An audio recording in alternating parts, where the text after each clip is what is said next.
follow your own path. I think you should develop your morals and your conscience and your ethics and determine what is right and wrong for yourself and follow that path and not have any leaders. So we want you to look in your heart.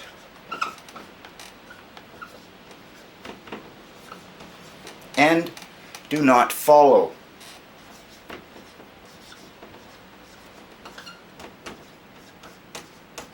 And make up your own mind. Now, based on these people, this is so funny. I love how they do it.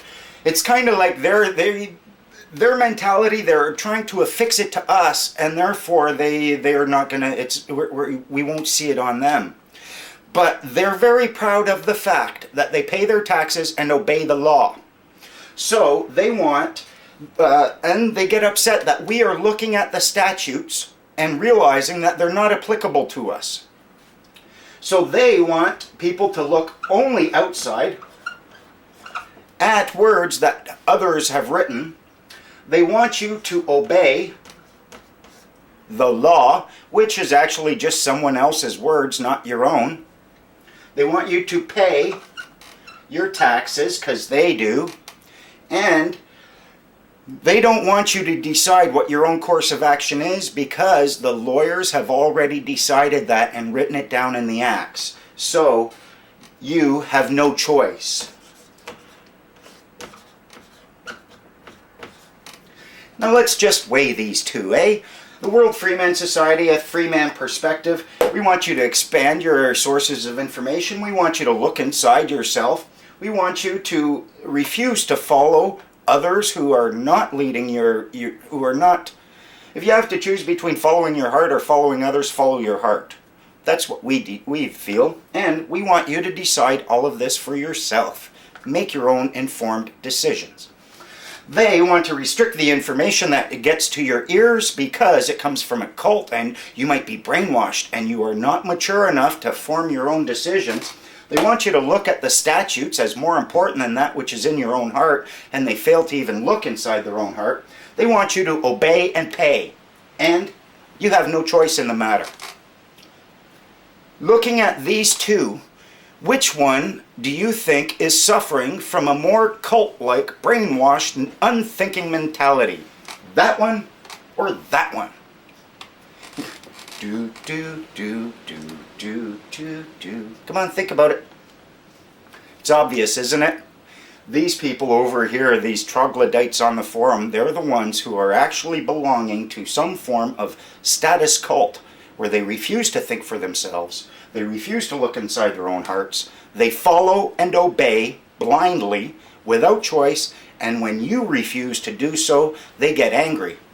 And here's the funny thing. These people, they said I'm paranoid, so I post my name, my phone number, and I invite them to do the same thing. They refuse to do it because they're scared we might go out and get them. So who's paranoid there? Then, because they're upset about me expressing my views and perspectives to people, they're now actively getting together, and on this forum, you know what they said they would do? They're going to get us. That's their intent, their motive, to get us. So they're paranoid and scared that we're going to be out to get them, and now, clearly, they're the ones who are fearful for no just cause and are now out to get us. I love the irony of this. Out of all of this, I gotta tell you, the most fun with this information is how the naysayers respond to it, think they're acting intelligently, and then just, wow, it's like watching kids, isn't it? And I know that some people might think that me referring to them as kids is insulting, but when they're acting like a child, they're refusing to decide for themselves, they're refusing to allow others to do that, and they're out to get me. Well, I think the term childish is rather applicable. Now, one of the things that I notice that some people have with this whole Freeman issue and whatnot is the fact that it does require one to actively think, and you have to use logic. Since we're talking about the right to travel, a lot of people will look at the definition of, say, motor vehicle in the Traffic Safety Act, Highway Traffic Traffic Act or the Motor Vehicle Act, and they will see a definition which appears to be an automobile, and therefore they claim all automobiles are motor vehicles and subject to that act. What we're going to do is prove that that's not the case. Now, how can something be a motor vehicle? How can an automobile be a motor vehicle? And how can an automobile also not be a motor vehicle? Using a Venn diagram, we take a big circle, we'll call that one A. Now, A equals vehicle. Any type of automobile. Within this, we draw two more circles. One here, one here. See, we're going to have a happy face. We'll call this one B. We'll call this one C. Now you can see that B and C are not touching, but they're both contained within A. B is a motor vehicle, and C is private. Therefore, you see that an automobile can be either a motor vehicle or merely a private vehicle.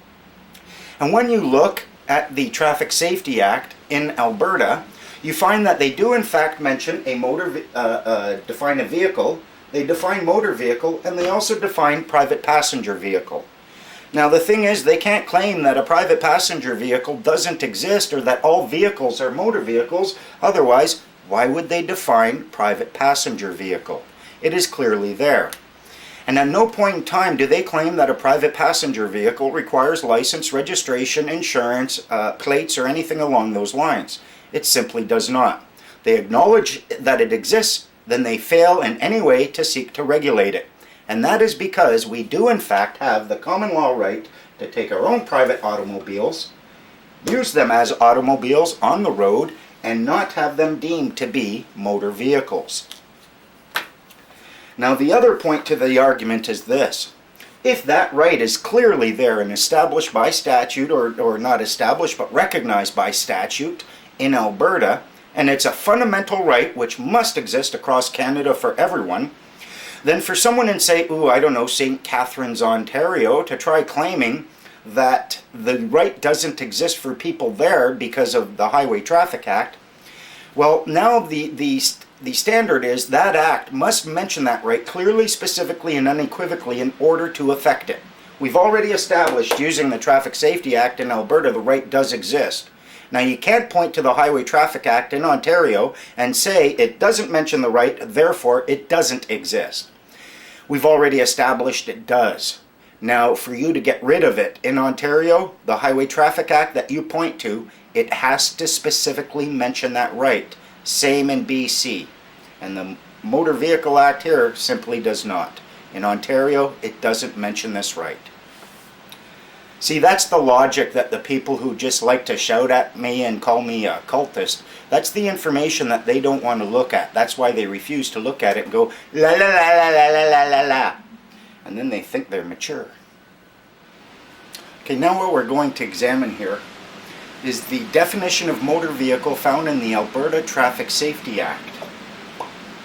As you can see, it says motor vehicle means a vehicle propelled by any power other than muscular power, or a moped, but does not include a bicycle, a power bicycle, an aircraft, an implement of husbandry, or a motor vehicle that runs only on rails. Now, people with very poor critical thinking skills will look at this and try to claim that it means any vehicle, but it doesn't. It says a. It doesn't say any, it doesn't say all. Therefore, it doesn't mean any and it doesn't mean all. They will then also try to claim that anything that matches this definition is in fact a motor vehicle for that fact. However, what this is telling you is that a motor vehicle will have these attributes. It is not saying that everything with these attributes is a motor vehicle. Remember the circle? The two circles? One inside the other? So now what we'll look at is we'll look at the definition that they have, because that's not the only definition they have. They also have a definition for private passenger vehicle, which is right here.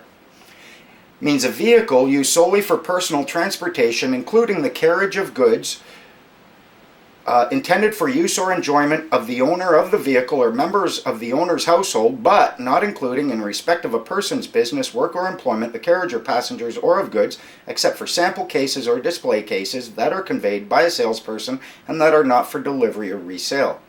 So what was the original Freeman argument?